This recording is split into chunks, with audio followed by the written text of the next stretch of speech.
ಮಳೆಯ ಒಂದು ಅವಾಂತರವನ್ನು ಕಂಟ್ರೋಲ್ ಮಾಡಿ ಮುಂಜಾಗ್ರತೆ ಕ್ರಮವಾಗಿ ಈಗಲೇ ನಾನು 5 ತಿಂಗಳು ಬಂದು ಮೀಟಿಂಗನ್ನು ಮಾಡಿ ಮುಂಜಾಗ್ರತೆ ಕ್ರಮವನ್ನು ಮಾಡ್ತಾ ಇದ್ದೀನಿ.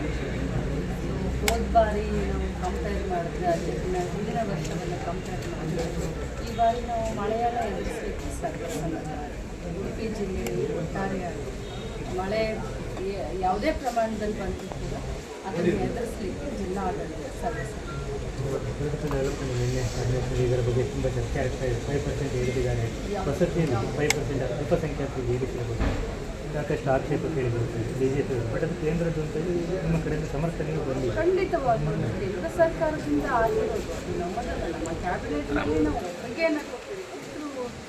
ಕೇಂದ್ರ ಸರ್ಕಾರದಿಂದ ಏನು ಒಂದು ಆರ್ಡರ್ ಆಗುತ್ತೆ ಅದನ್ನು ನಾವು ಪಾಲನೆ ಮಾಡಿದ್ದೀವಿ ಅಷ್ಟೇ. ರಾಜ್ಯ ನಾಯಕರು ಹೋರಾಟ ಮಾಡ್ತಾರೆ ಹೇಗೆ ಅಂತ ಹೇಳ್ತಾ ಇದ್ದಾರೆ ನೋಡಿ. ಯಾವತ್ತಿದ್ರೂ ಬಿ ಜೆ ಪಿಯವರು ಮೊಸರಲ್ಲಿ ಕಲ್ಲನ್ನು ಹುಡುಕುವಂಥ ಕೆಲಸವನ್ನು ಮಾಡ್ತಾರೆ. ಅವರಿಗೆ ರಾಜಕಾರಣ ಮಾಡಲಿಕ್ಕೆ ಬೇರೆ ವಿಚಾರಗಳು ಉಳಿದಿಲ್ಲ. ಮೊದಲು ಗ್ಯಾರಂಟಿಯನ್ನು ಟೀಕೆ ಮಾಡಿದರು, ಗ್ಯಾರಂಟಿ ಅನುಷ್ಠಾನ ಆಗೋದಿಲ್ಲ ಅಂತ ಹೇಳಿದರು. ಕಾಂಗ್ರೆಸ್ ಸರ್ಕಾರ 136 ಸೀಟ್ಗಳನ್ನು ಗೆದ್ಕೊಂಡು ಬಂದರೂ ಕೂಡ ಈ ಸರ್ಕಾರ 6 ತಿಂಗಳು ಉಳಿಯೋದಿಲ್ಲ ಅಂತ ಹೇಳಿದರು.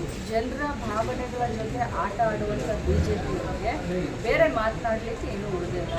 ಸೊ ಸುಮ್ಮನೆ ಒಂದು ಜನರ ದಿಕ್ಕನ್ನು ತಪ್ಪಿಸ್ಲಿಕ್ಕೆ ಈ ರೀತಿಯಾದಂಥ ಹುಚ್ಚಾಟಗಳನ್ನು ಅವ್ರು ಮಾಡ್ತಾರೆ.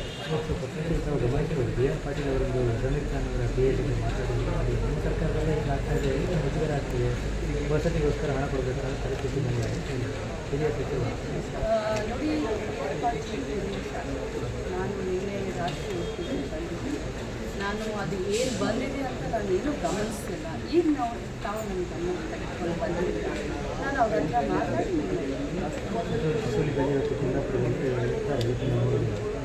ಅದಕ್ಕೆ ಅವಕಾಶ ಕೊಡಬಾರ್ದು ಅಂತೇಳಿ ಮನವಿ ಕೊಟ್ಟಿದ್ದರು ಪೊಲೀಸ್ ಇಲಾಖೆ ನೋಟಿಸ್ ಕೊಟ್ಟಿದೆ, ನಿರ್ಬಂಧಗಳನ್ನು ಹೇಳಿದೆ.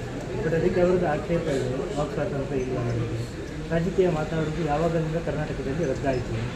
ಚಕ್ರವರ್ತಿ ಸುರೇಂದ್ರ ಅವರು ಸುಳ್ಳಿನ ಚಕ್ರವರ್ತಿ.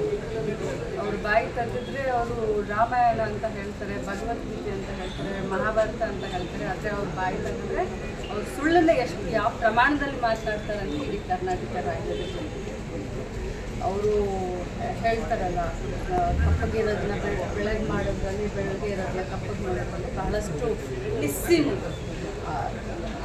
ಸ್ವಾತಂತ್ರ್ಯನೂ ಇದೆ, ಎಲ್ಲ ಸ್ವಾತಂತ್ರ್ಯ, ಎಲ್ಲ ಥರನಾದಂಥ ಸ್ವಾತಂತ್ರ್ಯ ಕಾಂಗ್ರೆಸ್ ಪಕ್ಷ ಕರ್ನಾಟಕ ರಾಜ್ಯದಲ್ಲಿ ಅಲ್ಲ, ಇಡೀ ದೇಶದ ಇತಿಹಾಸದಲ್ಲಿ ಸಂವಿಧಾನಕ ಬದ್ಧತೆಯನ್ನು, ಸಂವಿಧಾನವನ್ನು ಎತ್ತಿ ಹಿಡಿಯುವಂಥ ಕೆಲಸ ಯಾರಾದರೂ ಮಾಡಿದ್ರೆ ಅದು ಕಾಂಗ್ರೆಸ್ ಪಕ್ಷದವರು. ನಾವು ಚಕ್ರವರ್ತಿ ಸೂಲಿಬೆಳೆ ಅವರಿಂದ ಏನು ಪಾಠ ಕೇಳಬೇಕಾಗಿಲ್ಲ.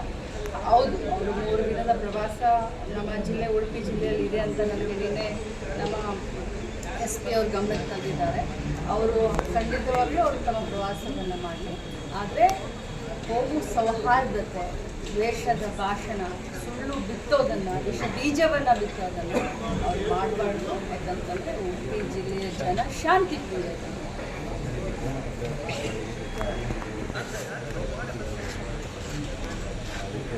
ಒಂದು ಕಡೆ ಕೋಮುವಾದವನ್ನು, ಪ್ರಚೋದನೆಯನ್ನು ಮಾಡಿಕೊಂಡು ನಾವು ಮಾಡ್ತಾ ಇಲ್ಲ ಅಂತ ಹೇಳ್ತಾರೆ. ಇನ್ನೊಂದು ಕೋಮು ವಿಗ್ರಹ ದಳಕ್ಕೆ ವಿರೋಧವನ್ನು ವ್ಯಕ್ತಪಡಿಸ್ತಾರೆ. ಈ ಕಾಂಟ್ರಡಿಕ್ಟರಿ ಮನೋಭಾವನೆ ಬಿ ಜೆ ಪಿಯ ಶಾಸಕರನ್ನ ನೋಡಿದ್ರೆ ಅವರ ಮನಸ್ಥಿತಿ ಏನು ಅನ್ನೋದನ್ನು ಉಡುಪಿಯ ಮಹಾಜನತೆ ಅರ್ಥ ಮಾಡ್ಕೊಳ್ಬೇಕು ಅಂತ ಹೇಳಿಬಿಟ್ಟಿಸ್ತೇನೆ.